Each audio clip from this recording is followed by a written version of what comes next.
Hi guys, welcome back to Dream Analytica. Are you having negative thoughts right before bed? That's what I want to talk about today and how I use Jungian psychology to help me navigate through those negative thoughts. And I think this would be a really good exercise to practice along with me if you want to try and see if this method or methodology works for you.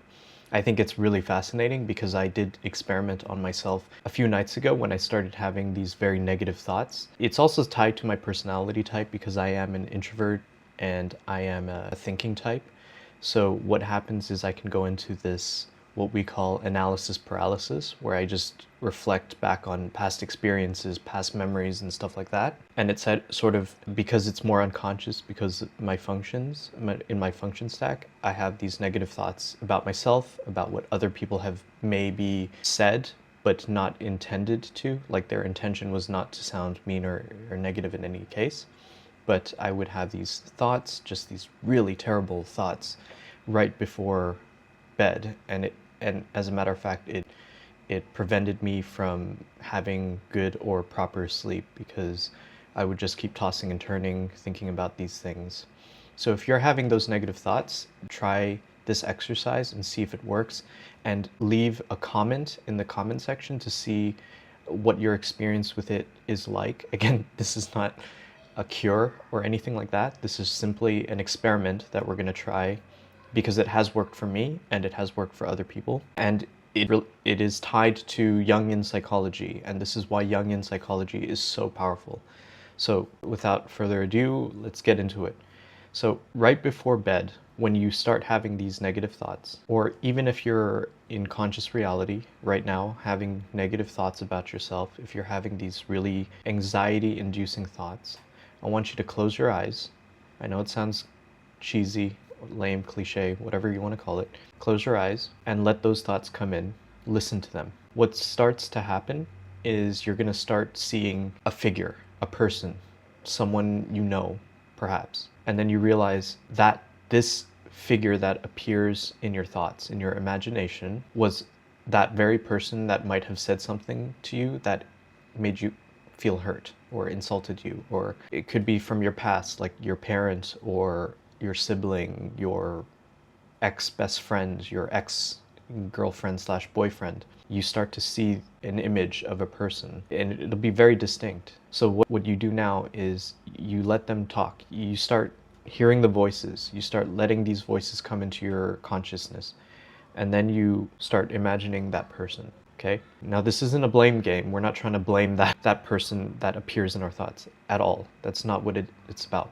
What this is about is that image of that person is responsible for those negative thoughts. Whatever your external relationship with that person is in reality, let's ignore that for a second. Let's just say that this image of that person represents those negative thoughts, as if it were an entirely different personality than yourself that is filling you with these intrusive thoughts. And that's exactly what this is. What is even more profound is that this works for both men and women. And naturally, men and women have very different psychology, have very different psychologies. So the man has an inner woman and the woman has an inner man. And that's what makes such a distinction possible between the female psychology and the male psychology. That I'm digressing here, but what that essentially means is that if you're a man or a woman, you start to have this visual image of where these negative thoughts are coming from.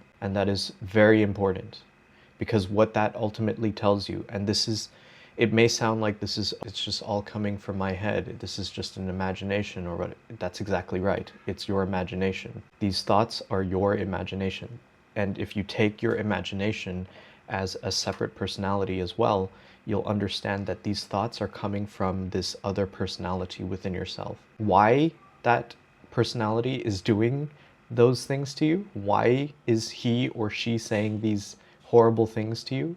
And in most cases, for the man, it's usually a woman that is berating the man, saying these negative things like, you're not good enough, you're terrible, you will never succeed, you are just a waste of space, you are absolutely unnecessary, everything you do is a lie, you're a fraud, you're And then the imposter syndrome starts coming up, and then these thoughts get louder and louder. For the man, that's usually a woman, and for the woman, that's usually a man in dreams. So, but this is exciting because then you start to say, wait, I'm not actually saying these terrible things to myself. It's this other person, and it's because you had imagined it. These thoughts, and you imagine that person is the one saying those things.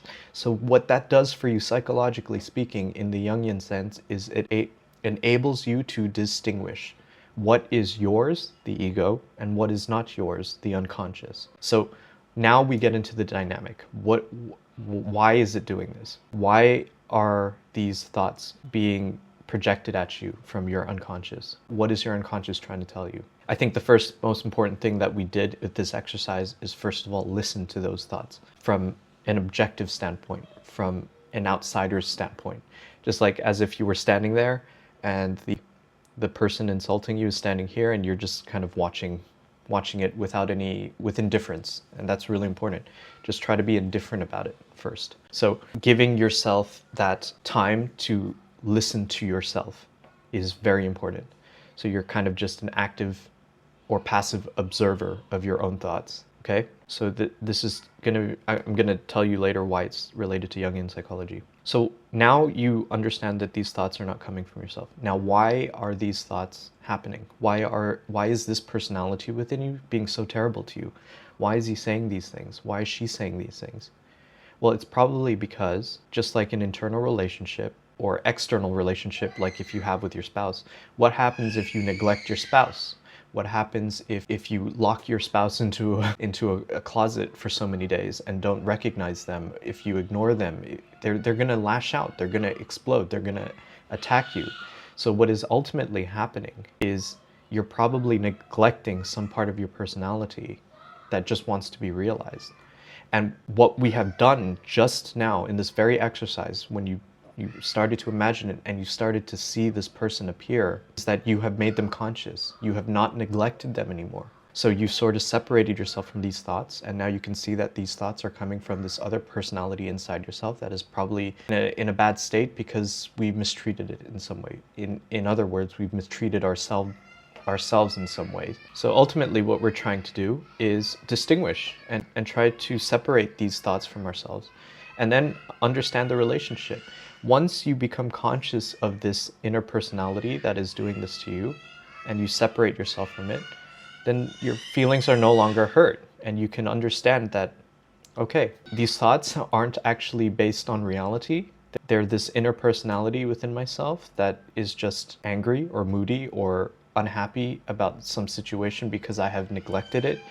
And then you can start to, just by listening to it, you're improving the relationship because you're allowing them to be heard. You're allowing them to speak. You're allowing them to have a voice within your personality. And that's very important.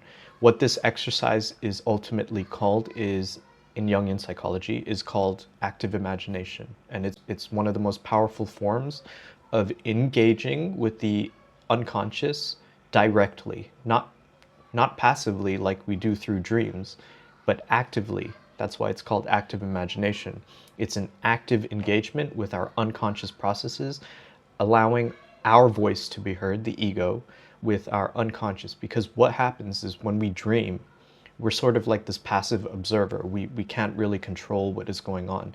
And, they'll have things called lucid dreaming and whatnot, but in dreams, you're sort of this passive observer. Things are happening, you're sort of observing, your reactions are sort of autonomous, you don't really have full control. There is, to some extent, some conscious control, but ultimately you're asleep, you're unconscious. So through active imagination, it's very similar to dreaming, except you are engaging in a dialogue, in a conversation with your unconscious contents, instead of just passively watching.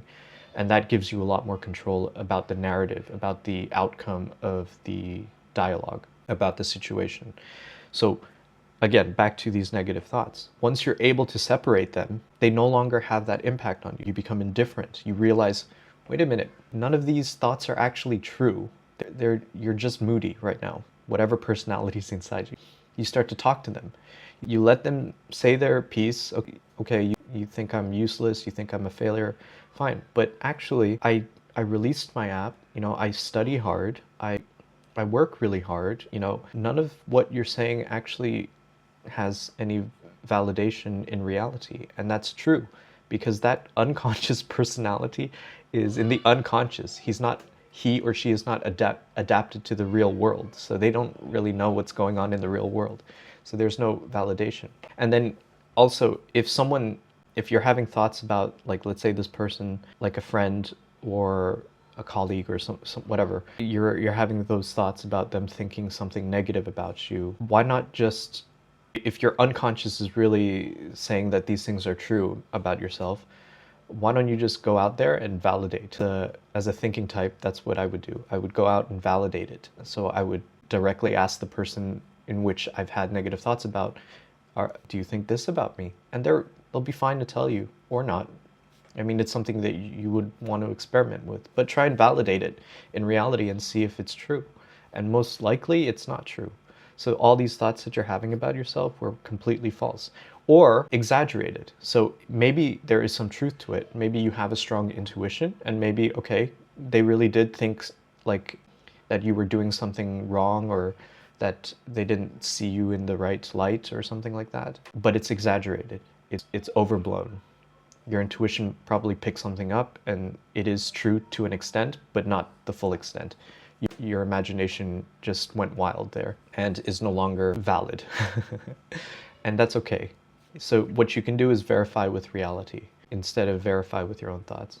And so when you're about to go to sleep and you're having these negative thoughts and you start trying this exercise, close your eyes and see who is saying these things. And then in your unconscious, in your imagination, dialogue with that person. Like, for example, I will see my mother-in-law and I have very strong feelings about it. So I'll have these negative thoughts and the first person that comes to mind would be my mother-in-law. Okay, let her talk. And then I would have a conversation with her. It's like, okay, now why do you think those things? But look, this is what I've actually done. This is how I've actually behaved, or the reasons for my reaction under this circumstance. And then she starts listening to you. And then what ultimately happens is whatever, in reality, whatever relationship you had with her, for example, my mother-in-law is not so good, was just a projection.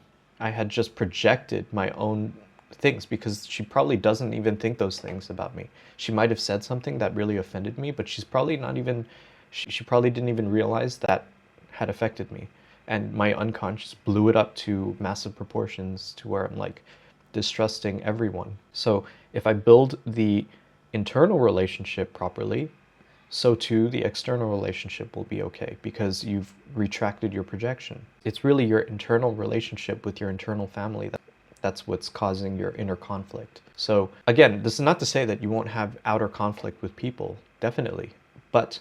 And they have their own demons to settle with, They're probably projecting stuff onto you. But what you are going to work on with this active imagination is on yourself. And once you're more secure, most of those conflicts outside won't really matter to you anymore because your internal security is defined. You're okay with or without their approval. Their approval means nothing to you. So this gives you an internal foundation of security, building a good internal relationship with your family. So again, back to the mother-in-law active imagination, I realized, okay, actually, first of all, the real mother-in-law just wants what's best for me. She wants what's best for everyone. She's a mother. My own internal mother, the voice that's inside my head, transforms. She no longer is going to attack me because I feel indifferent about it. I feel absolutely like, okay, I heard you, but I don't think those are true. I can now reason with it. I can now provide some logic or some experiences in reality that disprove some of those thoughts. And then you feel lighter again. And then you're able to go to bed. Again, this might not work in a day. It might take some practice. It might take some experience, but try it and see if it works. The very separation from your thoughts and your ego is what's important. And listening to those things, letting them speak, let them say their word, and then you become indifferent to it. You almost develop like this armor around you that protects you from these inner voices, because now you could see everyone will experience these things once in their life. And what the difference is in psychology is how do you deal with them? because you can't stop them. Sometimes the mother-in-law will just walk into your room uninvited, intrusively, and you're gonna have to deal with her. You can't avoid her because she exists within you. These personalities are part of you. But what you can do is build a good relationship with them. Understand that you can and you have the power to build an internal relationship with them. And love is the answer. So as long as you build a healthy relationship with these internal figures, you're going to have a better relationship with yourself. And those negative voices, because they are heard now, because you are able to separate yourself from these voices. And this is very important for women too, in establishing a good relationship with your animus. It's separating yourself from the animus, the inner masculine figure. He's a real devil, I can tell you that much. So the stronger, the more capable you are at discerning, at distinguishing what belongs to you, what thoughts belong to you versus what thoughts belong to the animus, the better off you're going to be, the healthier you're going to be, the more happier you're going to be, the more balanced and stable you're going to feel. These internal conflicts are going to sort of settle down, because the animus, just like men in real life, can be a real devil, really annoying, really persuasive, can be quite intelligent, although the animus, because he's unconscious, is not actually that intelligent. He's kind of stupid. So you don't need to listen to him. The words that he's saying to you, they don't hold any weight in reality. He might take some words that sound good in a general sense, but ultimately it's false. Like, compare it to reality. Ask your friends, ask your family, am I really that bad? They're going to tell you, no, you're an amazing person. You've done so much good and so much greatness already. Like, why are you... None of these words mean anything, these internal words. So try balancing it with reality and see if it holds true in reality. And if it does hold true in reality, if the criticism of your unconscious does hold weight, let's say you ask someone you love, someone you're close to, someone you trust, if that's true, and let's say that person says, yeah, in some ways, I think you're a bit too, try not to be rude. Let's say rude. You were a bit too rude in this regard, and most likely your animus probably took over. And you accept that criticism, and you try to take accountability for it, and you try to do better next time. That's all you can do. Do the best you can. And you have become more enlightened in that regard, because you've become more conscious of these parts of yourself. The healthier you are, the better decisions you're going to make in the future, the better relationships you're going to have in the future, the more confidence you'll have. And so it's amazing, because these voices are responsible for our insecurities. They make us feel absolutely terrible. And some days these voices can be so loud. But now, because of Jungian psychology, because of active imagination, we can take some control back. We can understand that it is just like a dynamic in reality, in which we can have some influence. It's not just going to be negative thoughts anymore. We're going to fight back with our own rationale, with our own ears, with our own voice, with our own feelings, and balance it out again. And listen to these personalities within us, treat them better, in a way treating ourselves better, giving ourselves the respect and time to listen to ourselves, because that's one thing we might have a lot of trouble with nowadays, is listening to ourselves. So this exercise is so useful for me, and it has been useful for the people that I've worked with. So try it, experiment, see what it is like, and share it in the comments. I'm really excited if you do have the courage to share it with other people in the comment section, and we can see, okay, maybe it didn't work for you, but maybe it worked for somebody else, and it sort of dampened down the voice a little bit, sort of lessened the voice, and brought more peace, internal peace and comfort. So yeah, don't be afraid to share with us your experience. Good luck. It can be a bit terrifying in the beginning, but just be brave. Again, indifference is key here, so just be an observer of your own thoughts and see what comes out of it. And that's all I have.